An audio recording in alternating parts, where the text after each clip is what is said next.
Arsenal player ratings. Martinelli proves once again he has a massive future with star turn despite defeat to Liverpool.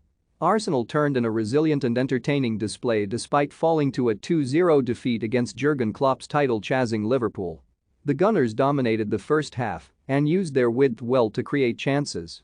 Bukayo Saka and Gabriel Martinelli, in particular, were good at hugging the touchline and wriggling free of their markers. Arsenal would have been hoping the halftime whistle was never going to come, but it did. And Jurgen Klopp was given 15 valuable minutes to lay into his team and get them back on track. Liverpool started to force Arsenal into making mistakes. Diogo Jota squeezed the opener in after Thiago carved Arsenal's midfield and defense apart. Not long after, Mikel Arteta's men failed to clear their lines and second-half substitute made them pay. The Gunners may have lost, but they're still in control of their own destiny in the race to finish inside the top four. Arsenal are 1 point ahead of their nearest rivals Manchester United and even have 2 games in hand. Cheltenham free bets and sign-up offers, all the latest deals for the racing this week. Here's how Sunsport's Joshua Mbu rated the Gunners' performance.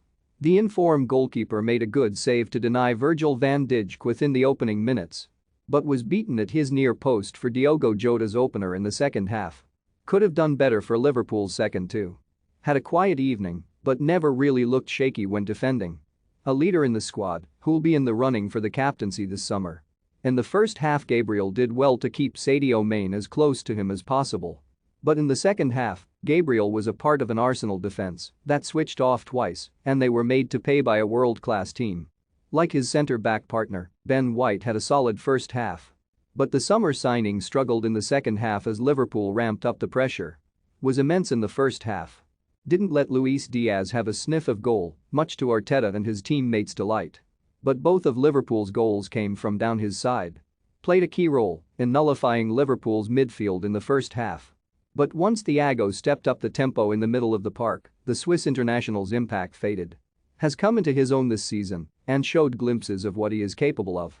But when against one of the best teams in the world, he struggled to keep up with the Reds in the second half. The Norwegian wonderkid struggled to have an influence in the game.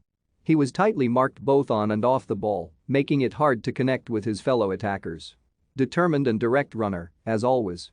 Skinned his man in the 14th minute to drive the ball towards the byline and get a cross into the 6-yard box, but there wasn't an Arsenal shirt near enough to the cross to tap home. Arsenal's biggest threat from start to finish. Always made himself available for the switch and had great joy attacking down the right flank in the opening 45. Was unlucky not to pick up an assist in the 8th minute after he clipped the ball towards the far post for Martinelli to get a shot off on goal. But Andy Robertson done a job on the England international after what must have been a ferocious halftime team talk by Klopp. Always key in building attacks with his excellent hold-up play. But tonight he found it hard against a centre-back partnership in Virgil van Dijk and Joel Matip, which happens to be one of the best around. Subs Emile Smith-Rowe for Odegaard, 67.5 struggled to have an impact as Liverpool were cruising and 2 goals in front. Nicolas Pepe for Saka, 74.5 did little to change the game. Eddie Nketiah for Lacazette, 80, and too late to have an impact.